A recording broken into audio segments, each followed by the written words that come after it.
The Eddy. Okay, so you got hour-long episodes or longer. French subtitled series, 8 episodes long, directed by Damien Chazelle, all about jazz. It's safe to say this is going to be a very niche series. And welcome to the Ruby Tuesday. My name is Ruben, and this is my review for Netflix's original series, The Eddy. Directed by Academy Award winner Damien Chazelle, The Eddy is an 8-part drama that takes place in the vibrant, multicultural neighborhoods of modern-day Paris. Once a celebrated jazz pianist in New York, Elliot is now the co-owner of a struggling club, The Eddy, where he manages the house band fronted by lead singer and on and off again girlfriend Maya. So it's safe to say that the talent involved in this series, especially the real-life musicians that are involved in this, are fantastic. Even if you don't like jazz, you'll be able to appreciate the talent involved when it comes to the musicians in this series. It's fantastic, and you basically get a whole bunch of performances throughout the 8 episodes. At least once an episode, you will get a performance of some kind in the club where you get to hear jazz of various kinds. They are fantastic at what they do, but the lead protagonist here wants them to be better so they can record an album and, get licensed and sponsored and all of that jazz. And there's just a mess of relationship. And that's probably the best I can explain this series. It's a mess. It's a chaotic story about life. It's like snapshots in each episodes, but it is not short. It's very drawn out. It's very long-winded because they kind of want to show you this life experience, well, Damien Chazelle does, of what it means, what's going on in these people's lives. So there's 2 types of techniques of camera work used in here. There's probably a lot more, but there's 2 main ones. The first main one is the kind of the standard Netflix series creativity that you see on tripod or on rigs that cost a lot to rent out. And then you get another version which it can fool you into thinking it's handheld and shaky camera and really close and very grainy. And you have those 2 almost juxtapositions. So on one hand you have these amazing good looking cinematography shots, on the other hand you have a grainy, still good looking, well lit, but shaky camera. And one of my pet peeves is shaky camera. I hate it. I was on a film set where the director went, okay, and then we're on a steady rig, so the whole point is to keep it steady and make it nice and flow, and then the director goes, okay, give me a bit of shake, and then they're shaking the camera, and then now give me a Dutch, so they're shaking Dutch. And this is a technique that's used throughout TV series and films now for some reason. There isn't masses of it in this series, but when it is there, I understand why they're trying to use it. It's because they want to make you feel like you're there, feeling the emotion of the characters.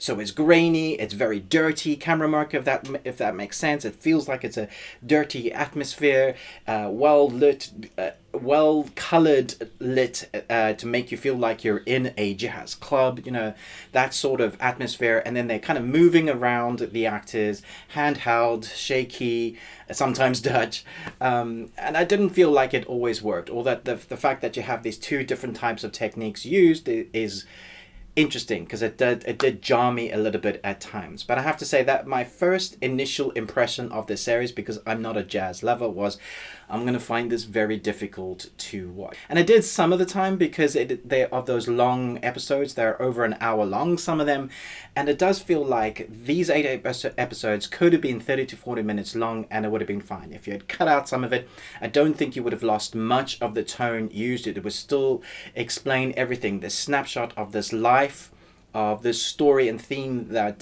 Damien Chazelle was trying to tell. And the theme basically is the love of music, how music can transform you. So particularly jazz, it can get in your soul and really tell a story, how our love of music is reflected back at the musicians told, and the musicians telling us their love of music or what they're going through in life. You can tell a story through music and dance and creativity medium, but it's amazing the story you can tell through jazz as well.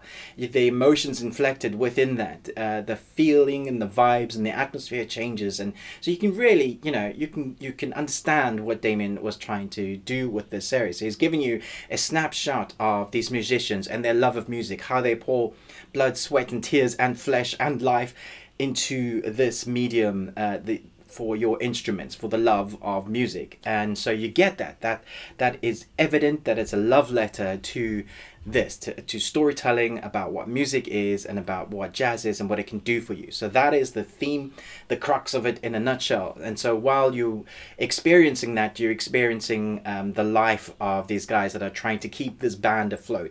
They're trying to deal with the nastiness that one of their managers, I guess, has gotten themselves into, in trying to deal with family members. And so you have this chaotic mess with that theme in it, and that works some of the time, but I do feel like it is drawn out.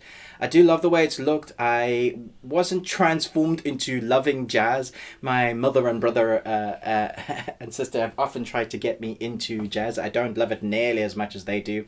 But I do love the theme now. The theme really grows on you. I think I liked it at the beginning. By the end of it, I was humming it when I was making myself a cup of tea.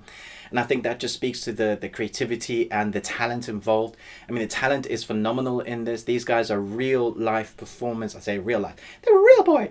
They're very good at what they do. You can see and tell. I especially love the drummer. I thought the drummer was excellent. I really appreciated the talent. I think that's one thing that all people will be able to relate to, whether you like jazz or not.